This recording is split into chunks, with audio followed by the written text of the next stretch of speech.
အားလုံးပဲမင်္ဂလာပါ Midnight Story Recap မှကြိုဆိုပါရစေဒီနေ့မှာတော့မိခင်တယောက်ရဲ့အတိုင်းအဆမရှိတဲ့မေတ္တာတရားဘဝရဲ့အဆိုးရွားဆုံးရုန်းကန်မှုတွေနဲ့အတူလူလောကရဲ့အမှောင်ဘက်ချမ်းကရက်စက်မှုတွေကိုရင်နာစရာကောင်းအောင်ရိုက်ပြထားတဲ့ဖိလစ်ပိုင်ရုပ်ရှင်ဖန်မဇာကိုအပြည့်စုံတင်ဆက်ပေးသွားမှာပါဇလန်းဆောင်မှာတော့အလွန်မင်းစင်းရဲနွမ်းပါပြီးငမှုခေါင်းပါလာတဲ့တောရွာလေးကနေဘာသတင်းစကားမှမချန်ထားခဲ့ပဲပျောက်ချက်သားပြင်းနေတဲ့သူမှဟုတ်ပါတယ်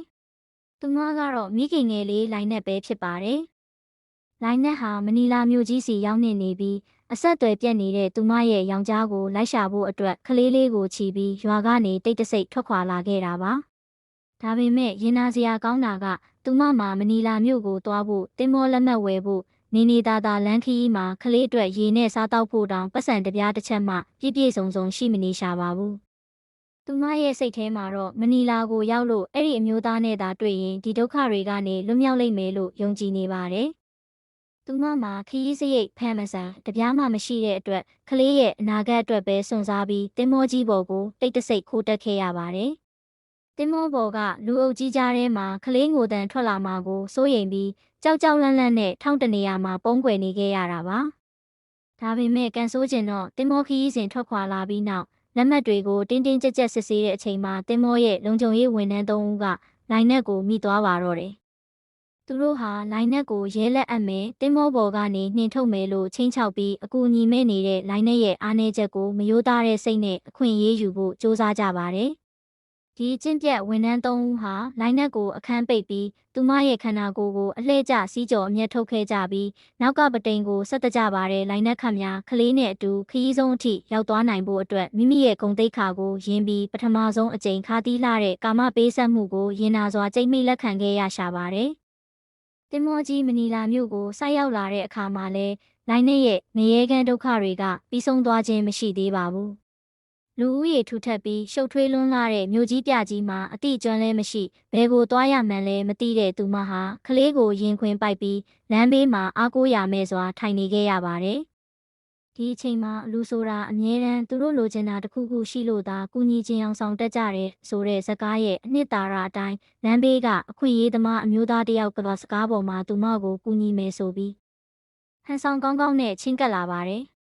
သူဟာလိုင်နက်ကိုတနာလို့အစာကျွေးနေစရာပေးပြီးအကာအကွယ်ပေးခြင်းအောင်ဆောင်ခဲ့ပေမဲ့တကယ်တမ်းတော့သူမရဲ့ကူရာမဲ့နေတဲ့ဘဝကိုအသုံးချပြီးသူမရဲ့ခန္ဓာကိုယ်ကိုဆက်ဆုပ်ယွင်ရှာပွဲကောင်းအောင်အမျက်ထုတ်ဖို့အတွက်သာဖြစ်နေခဲ့ပါတယ်။လိုင်နက်ခတ်များမိခင်မြစ်တာတစ်ခုတည်းကိုပဲအရင်တည်ပြီးကလေးသက်ရှင်ဖို့အတွက်ဒီညစ်သေးလာတဲ့ဝင်းကျင်ကိုတောင့်ခံနေခဲ့ရရှာပါတယ်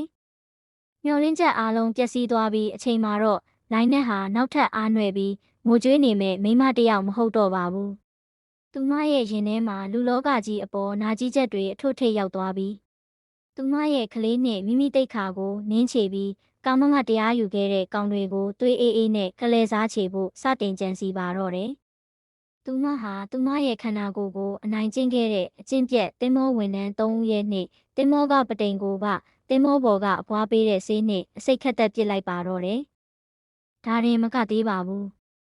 မနီလာမြို့ကြီးပေါ်မှာသူမကိုကူညီခြင်းအောင်ဆောင်ပြီးအခွင့်ကောင်းယူစော်ကားခဲ့တဲ့လမ်းဘေးကမြေခွေးမျိုးသားကိုလည်းသူမရဲ့မိမပြိုညံစင်ကမကောင်းမှုတက်သေးတွေကိုလျှို့ဝှက်စုဆောင်ပြီးကုမ္ပဏီနဲ့ရဲတပ်ဖွဲ့စီအထောက်ထားပြည့်စုံတဲ့တိုင်ကြားကရင်းတို့ရဲ့အလုပ်ကိုင်နဲ့မိသားစုဘဝတွေပါအကုန်ပြကြပြီးထောင်ထဲဆွေးသွားအောင်ပြုလုပ်ခဲ့ပါတယ်။သူမကိုနှိပ်စက်ခဲ့တဲ့သူတွေအားလုံးဟာမိမိတို့လုပ်ခဲ့တဲ့ငရဲအလုပ်တွေအတွက်ဝစ်လည်ပြီးဘဝပြတ်သွားခဲ့ရပါပြီ။